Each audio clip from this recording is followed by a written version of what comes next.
밀짚모자 일당이 에그헤드 탈출 이후 순조롭게 엘바프에 당도할 줄 알았지만 압생트 술을 마신 루피 일행은 수면 한계 지역을 지나 잠이 들게 되었고, 이후 신거병의 적단의 항해사 로드의 부하 무기니 써니호를 옮겨오게 되며 도리와 브록이 그리고 다른 동료들과 떨어지게 되었는데요. 이처럼 레고로 만들어진 블록성에서 깨어난 루피 일행이었지만 이내 지금의 장소가 가짜라는 것을 파악하게 되며 나미는 제우스를 이용해 자신들을 추격하고 있던 로드를 공격, 그리고 루피는 기어포스의 힘으로 마침내 거대한 벽을 파괴하게 되었습니다. 그렇게 모두가 기다리던 엘바프의 본격적인 스토리가 진행될 수 있는 가운데 이번 영상은 사왕 루피와 저주받은 왕 로키의 첫 만남, 그리고 에그헤드 탈출 이후 거병의 적단의 새로운 현상금과 리카 루피의 팔을 주목해야 할 원피스 1130화 풀버전 내용을 함께 살펴보겠습니다. 신세계 엘바프 근방. 거병의 적단은 여전히 사라진 루피 일행을 찾기 위한 시간을 갖고 있었지만 이내 프랑키가 더 이상 동료들을 찾는 건 의미 없다며 지금은 그만두어야 한다 말하는데요. 한편 징베는 상어들에게 도움을 요청해 주변 바다에서 여전히 사라진 루피 일행을 찾고 있었지만 루피는 로드에게 납치당했기 때문에 상어들조차 밀짚모자 일당을 찾지 못했습니다. 때문에 프랑키와 나머지 동료들이 내린 최선의 방법은 사라진 루피 일행을 믿고 엘바프에서 기다리기로 한 거였는데요. 그렇게 루피를 찾고 있던 거인들 또한 그들의 말에 동의하며 결국 거병의 적단의 배는 엘바프로 이동하게 됩니다. 그 시각 루피 일행은 마침내 로드의 디오라마 세트장에서 탈출할 수 있게 되자 이내 눈앞에 숲과 산으로 둘러싸인 설국과 마주하는데요. 이처럼 로드의 성은 설국의 한복판에 자리 잡고 있었고, 결국 로드의 성보다 거대한 엘바프의 진짜 성이 처음으로 공개됩니다.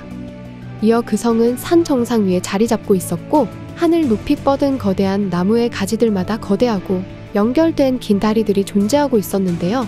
한편 나미는 엘바프의 진짜 모습을 바라보게 되자 엄청난 스케일과 광경의 넋을 잃게 되며 어지러워할 정도의 모습을 보이게 됩니다.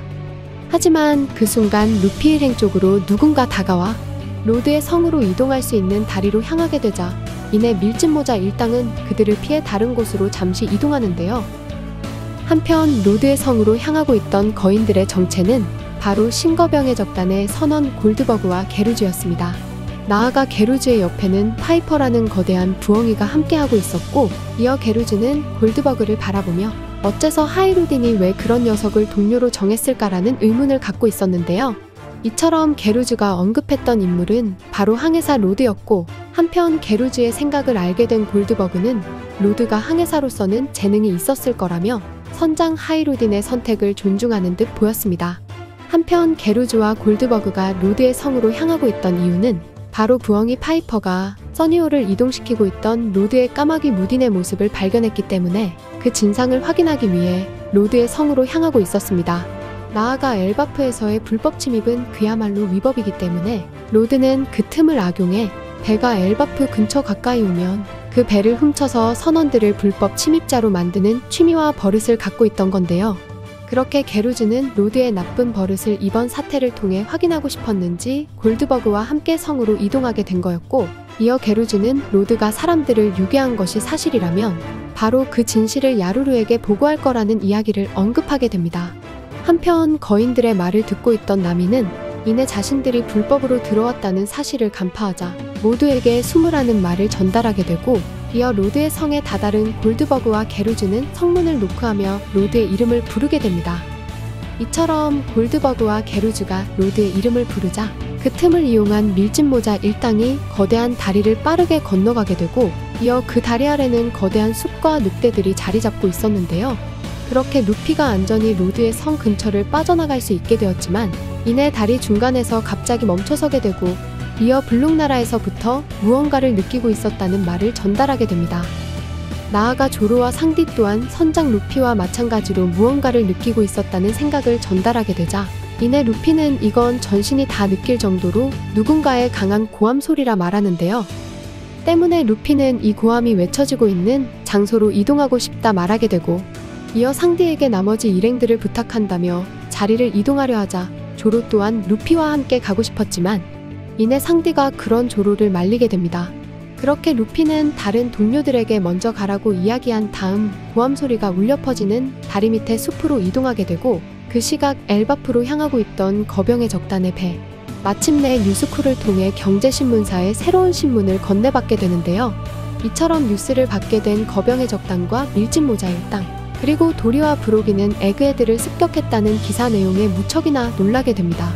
한편 작은 신문 때문에 기사의 내용을 도리와 브로기가 완전히 파악하지 못하자 이내 로빈이 기사의 내용을 읽어주겠다며 기사에 적힌 충격적인 내용을 차례로 언급하는데요.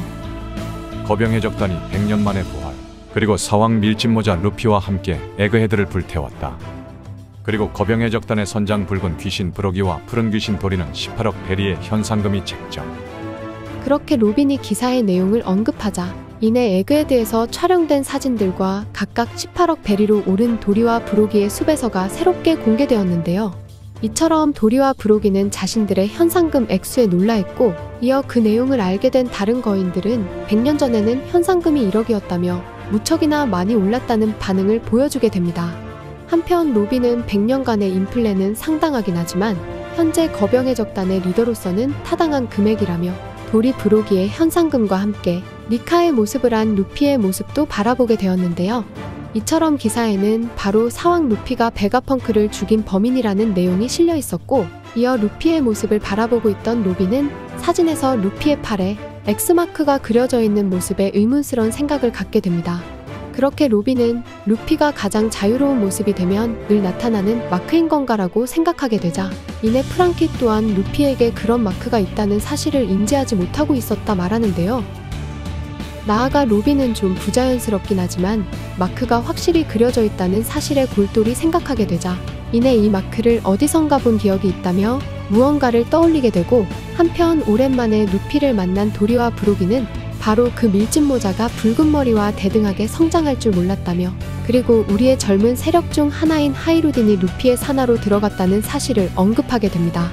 나아가 카시는 다른 거인들도 밀짚모자 일당을 마중 나오고 싶어 했지만 우리들만이 여기로 온 이유는 바로 엘바프에서 약간의 소동이 일어났다는 사실을 말하는데요.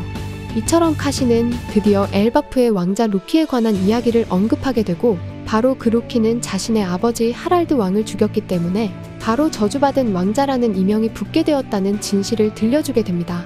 나아가 루키가 자신의 아버지를 죽인 이유는 바로 아버지의 능력을 사용하기 위해서였다는 끔찍한 사실을 알려주게 되고, 이어 엘바프의 전사들은 그 사건 이후 어떻게든 루키를 구속했지만 루키가 다시 탈출할 수 있어 모든 전사들이 더욱 강해져야 하는 이유도 추가로 알려주었는데요.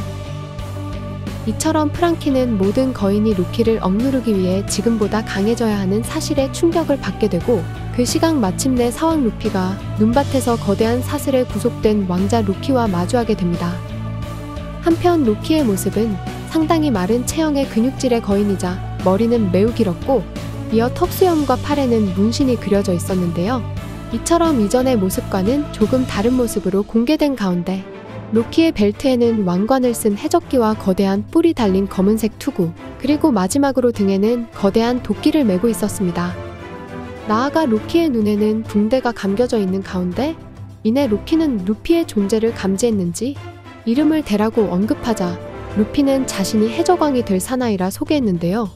이어 루피는 여기가 어디인지 그리고 넌 누구인지를 묻게 되자 루키는 여긴 엘바프이자 거인의 땅 워랜드라며 과거 전쟁에 몸을 담은 세계 최강의 나라임을 알려주었고, 이어 처음으로 엘바프의 전체 모습이 루키의 말과 함께 공개됩니다. 이처럼 엘바프는 거대한 산의 풍경으로서 중앙에는 거대한 나무 이그드라실이, 그리고 거대한 나뭇가지에서는 폭포가 흐르고 있었고, 이어 중간층에선 거인들의 터전이, 마지막으로 거대한 검이 중간층부터 섬의 지면까지 박혀있는 엘바프의 실제 모습이 밝혀지게 됩니다. 이처럼 루피를 바라본 로키는 자신의 이름을 언급하며 이제 이 세상의 종말을 불러올 태양신이라는 마지막 말과 함께 오싹한 미소를 보이는 모습으로 이번 원피스 1130화가 끝이 나게 됩니다. 이번 화를 통해 마침내 사왕 루피와 능력을 얻기 위해 왕을 죽인 왕자 루키가 처음으로 마주하게 되었는데요. 먼저 이번 화의 주요 내용에선 도리와 브로기의 현상금 상승도 있지만 바로 로빈이 바라본 마크가 어쩌면 현재 모르건즈와 함께하고 있는 비비의 생존 여부에 관한 복선이라는 것을 예측할 수 있게 되었습니다. 이처럼 비비가 자신의 생존 소식을 신문을 통해 알릴 수 있는 상황 속 이내 루피와 마주한 로키는 열매 능력을 사용하기 위해 자신의 아버지를 죽였다는 충격적인 사실도 알 수 있었습니다. 이처럼 로키는 세상의 종말을 불러올 태양신이라 언급한 만큼 앞으로 태양신의 전설이 더욱 중요해질 수 있는 가운데 과연 루피는 로키의 족쇄를 풀어주게 되며 로키의 능력을 경험하게 될지 아니면 그 순간 다른 거인들이 등장해 루피 앞을 가로막게 될지는 다음화 원피스 1131화를 기대해보면 좋을 것 같습니다. 이번 영상은 여기까지입니다. 시청해주셔서 감사합니다.